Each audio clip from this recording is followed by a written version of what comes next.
নমস্কার, GS forum চ্যানেলে আপনাদের সবাইকে স্বাগত জানাই। কৃষক বন্ধু প্রকল্প, যেটা নিয়ে লক্ষ লক্ষ কৃষক চিন্তায় রয়েছে, সেই কৃষক বন্ধু প্রকল্প পশ্চিমবঙ্গে আবার নতুন করে চালু হতে চলেছে। আপনারা জানেন যে পিএম কিষাণ প্রকল্প নিয়ে আসা হয়েছিল কৃষক বন্ধু প্রকল্পের পরিবর্তে, কিন্তু রাজ্য সরকার নতুন করে সার্কুলার জারি করলো যে এই কৃষক বন্ধু প্রকল্পে নতুন করে ভেরিফিকেশন হতে শুরু করা হবে এবং তার সঙ্গে সঙ্গে নতুন করে এই কৃষক বন্ধু প্রকল্পের মাধ্যমে টাকা দেওয়া হবে। আপনারা জানেন যে পিএম কিষাণে কিন্তু সবাই টাকা পাচ্ছিল না। পিএম কিষাণে কিছু কন্ডিশন ছিল, যে কন্ডিশনে বলা হয়েছিল যে পরিবারের একজনই কিন্তু পিএম কিষাণ পাবেন এবং তার সঙ্গে সঙ্গে জমির যে রেকর্ড সেটা কিন্তু ফেব্রুয়ারি মাসের 2019 সালের আগে হতে হবে। যদি পরে হয় তাহলে কিন্তু পিএম কিষাণের মাধ্যমে টাকা পাবেন না। সো যারা পিএম কিষাণ পাচ্ছেন না তাদের জন্য রাজ্য সরকার নতুন করে কৃষক বন্ধু প্রকল্পের মাধ্যমে টাকা দিতে চলেছে। এই জন্য বিভিন্ন ব্লক অফিসে অলরেডি সেই সার্কুলার বা বিজ্ঞপ্তি সেটা জারি করে দেওয়া হয়েছে। যত বেনিফিশিয়ারি রয়েছে যারা কৃষক বন্ধু প্রকল্পের মাধ্যমে টাকা পাচ্ছিলেন তাদের কিন্তু ভেরিফিকেশন স্টার্ট হবে।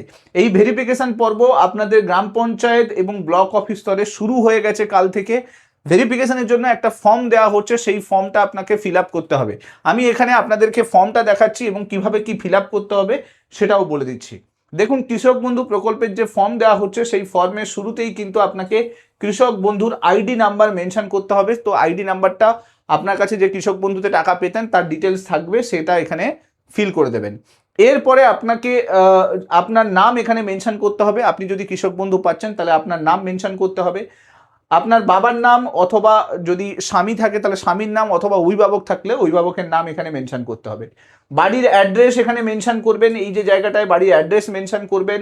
ডিস্ট্রিক্ট মেনশন করবেন এখানে। তার সঙ্গে সঙ্গে আপনারা দেখতেই পাচ্ছেন ব্লকের নাম জিজ্ঞেস করা হয়েছে, সো ব্লক এখানে মেনশন করবেন। আপনার যে গ্রাম পঞ্চায়েত আছে সেই গ্রাম পঞ্চায়েতের নাম এখানে মেনশন করতে হবে। যে মৌজা বা ভিলেজের মধ্যে রয়েছেন সেখানে কিন্তু আপনাকে এই ডিটেলসটাও ভরতে হবে। এর সঙ্গে সঙ্গে যেহেতু আপনি ফর্মটা ফিল আপ করছেন তাহলে আপনার ডিটেলসও কিন্তু লাগবে। দেখুন, এর পরের পেজে আপনার ডিটেলসগুলো চাওয়া হয়েছে, যেখানে আপনার এপিক নাম্বার মানে ভোটার আইডি কার্ডের নাম্বার সেটা আপনাকে এখানে দিতে হবে। এরপরে এসি নাম্বার, ভোটার কার্ডের ওপরেই এসি নাম্বার পেয়ে যাবেন, তো এসি নাম্বার ফিল আপ করতে হবে। পার্ট নাম্বার, সিরিয়াল নাম্বার, আপনার ভোটিং যে লিস্ট বেরিয়েছিল সেখানে আপনাকে একটা কাগজ দেওয়া হয়েছিল, সেখানে কিন্তু পার্ট আর সিরিয়াল নাম্বার মেনশন করা আছে, সেখান থেকে পার্ট সিরিয়াল নাম্বার এই জায়গাটাতে মেনশন করে দেবেন। এরপরে এসআইআর এর যে এএসডিডি লিস্ট পাওয়া গেছে সেখানে যদি আপনার নাম থাকে তাহলে সেটা এখানে কিন্তু মেনশন করবেন। যদি আপনি ট্রাইব্যুনালে অ্যাপ্লাই করে থাকেন তাহলে ইয়েস নো, এখানে যদি করে থাকেন তাহলে ইয়েস জানাবেন, যদি করে আপনার ট্রাইব্যুনালে অ্যাপ্লাই করা নেই তাহলে নো লিখবেন। এছাড়া পেন্ডিং থাকলে সেখানেও ইয়েস অর নো, যদি ইয়েস থাকে মানে যদি অলরেডি ট্রাইব্যুনালে পেন্ডিং আছে তাহলে ইয়েস করবেন, যদি না থাকে তাহলে নো লিখবেন। পিএম কিষাণের সুবিধে পাচ্ছেন কিনা সেটা মেনশন করতে হবে। যদি আপনার নামে পিএম কিষাণ আসছে তাহলে কিন্তু আপনি কৃষক বন্ধু প্রকল্পের টাকা পাবেন না। সো অতএব একমাত্র তখনই ইয়েস লিখবেন যদি আপনি পিএম কিষাণের টাকা পাচ্ছেন। যদি না পাচ্ছেন তাহলে লেখার দরকার নেই, এখানে নো মেনশন করবেন। পিএম কিষাণের টাকা পাচ্ছেন না বলেই কিন্তু আপনি কৃষক বন্ধু প্রকল্পের মাধ্যমে ফর্মটা ফিল আপ করছেন। এছাড়া আপনার পেশা কি আছে সেই পেশাটা এখানে মেনশন করতে হবে। ল্যান্ড হোল্ডিং ডিটেলস, জমির যে বিবরণ সেই বিবরণটা এখানে মেনশন করতে হবে। জেল নাম্বার কি রয়েছে সেটা মেনশন করতে হবে এবং খতিয়ান নাম্বার কি রয়েছে সেটা মেনশন করতে হবে। অনেকের প্রশ্ন আছে যে আমার অনেকগুলো জমি আছে, তাহলে সেক্ষেত্রে আমরা কি করব? সেক্ষেত্রে কিন্তু কমা কমা দিয়ে কিন্তু প্রত্যেকটা জমির খতিয়ান নাম্বার, জেল নাম্বার এগুলো মেনশন করতে হবে। একবারে লিখবেন না, কমা কমা দিয়ে লিখবেন যাতে বোঝা যায়, স্পষ্টভাবে বোঝা যায়। এর সঙ্গে সঙ্গে আপনাকে ব্যাংক অ্যাকাউন্টের ডিটেলস দিতে হবে, কোন অ্যাকাউন্টে আপনার কৃষক বন্ধু টাকা ঢুকবে সেই পুরো বিষয়টা কিন্তু তুলে ধরতে হবে। আপনার এখানে ব্যাংকের শাখার নাম মেনশন করবেন, আইএফএসসি কোড যেটা রয়েছে সেটা কোডটা আপনাকে এখানে মেনশন করতে হবে, ব্যাংকের অ্যাকাউন্ট নাম্বারটা এখানে মেনশন করবেন, কোন নাম্বার আধার লিঙ্কড রয়েছে সেটা এখানে মেনশন করবেন, আধার নাম্বার এখানে মেনশন করবেন, এপিক নাম্বার, এপিক নাম্বার মানে ভোটার আইডি কার্ডের নাম্বার, সেটা এখানে মেনশন করতে হবে। সেমভাবে AC number, part number, serial number এগুলো মেনশন করতে হবে। এখানে একটা জিনিস আমি আপনাদেরকে বলে দিই, যদি আপনার ব্যাংক অ্যাকাউন্ট ডিবিটির সঙ্গে কানেক্টেড থাকে তবেই কিন্তু টাকাটা পাবেন। এটাও কিন্তু ডিবিটি লিঙ্কড অ্যাকাউন্ট হতে হবে।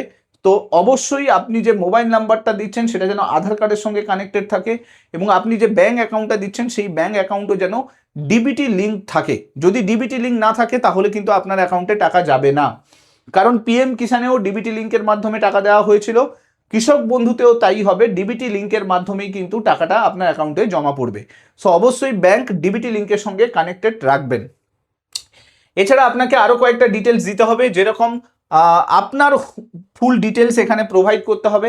যদি আপনার স্বামী থাকে তাহলে স্বামীর নাম দেবেন, যদি স্ত্রী থাকে স্ত্রীর নাম দেবেন।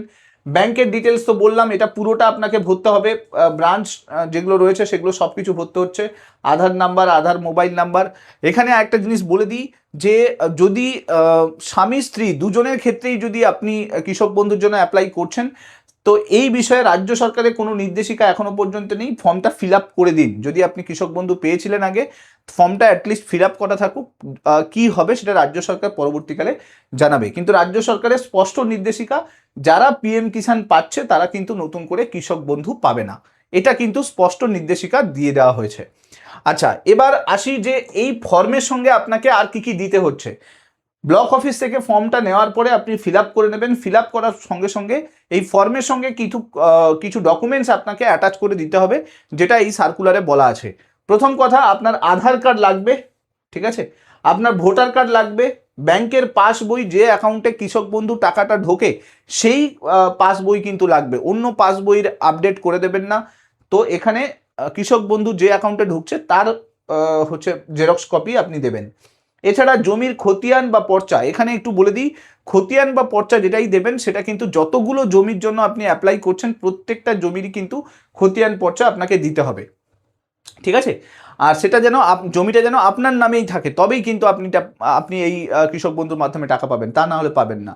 এবার এই যে ডকুমেন্টসগুলো, এগুলো সেলফ অ্যাটেস্টেড করতে হবে। সমস্ত যে জেরক্সগুলো রয়েছে সেখানে আপনি সাইন করে দেবেন, নিজের নাম সাইন করে নেবেন, সেলফ অ্যাটেস্টেড করে সেই জেরক্স কপি ওই ফর্মের সঙ্গে অ্যাটাচ করে আপনাকে জমা করতে হবে। এই পুরো ভেরিফিকেশন 7 তারিখ থেকে স্টার্ট হয়েছে, 24 তারিখ পর্যন্ত চলবে। তার আগে অবশ্যই গিয়ে ভেরিফিকেশনটা করে নেবেন। না ভেরিফিকেশন করলে কিন্তু এই কৃষক বন্ধুর মাধ্যমে যে সুবিধাগুলো আপনি পেতেন সেই সুবিধা কিন্তু বন্ধ হয়ে যাবে। 3টে জিনিস মনে রাখবেন, ডিবিটি লিঙ্কড ব্যাঙ্ক অ্যাকাউন্ট হতে হবে, আপনার জমির পুরো তথ্য আপনার কাছে থাকতে হবে, এবং তার সঙ্গে সঙ্গে এই যে ডিটেলসগুলো বলা আছে এই ডিটেলসগুলো ফিল আপ করে আপনাকে ডকুমেন্টস দিয়ে জমা করতে হবে। প্রশ্ন অনেক কিছুই রয়েছে, এখনও কোনো নির্দেশিকা রাজ্য সরকারের তরফ থেকে বেরোয়নি। ভেরিফিকেশান শুরু হয়েছে, এই ভেরিফিকেশান কমপ্লিট হয়ে যাওয়ার পরেই রাজ্য সরকারের নির্দেশিকা আসবে যে কৃষক বন্ধুর মাধ্যমে কত টাকা দেয়া হবে এবং কাকে কাকে দেয়া হবে, কারা এই কৃষক বন্ধুর মাধ্যমে টাকাটা পাবে আর কারা পাবে না। এই বিষয়ে স্পষ্ট নির্দেশিকা রাজ্য সরকারের তরফ থেকে 24 তারিখের পরেই আসবে, এই ভেরিফিকেশান কমপ্লিট হয়ে যাওয়ার পরে। সো আশা করছি আমি বোঝাতে পারলাম। এই ভিডিওটাকে সবার সঙ্গে শেয়ার করে দিন, যদি ভিডিওটা আপনাদের সাহায্য করবে পরবর্তীকালে ফর্ম ফিল আপ করতে বা সাহায্য করছে, তাহলে অবশ্যই একটা লাইক করে দেবেন। চ্যানেলটাতে নতুন হয়ে থাকলে মাস্ট সাবস্ক্রাইব করে নেবেন এবং মাস্ট এই ভিডিওগুলোকে শেয়ার করতে ভুলবেন না। Thank you so much. Next ভিডিওতে আপনাদের সঙ্গে আবার দেখা হচ্ছে। Till then, bye by.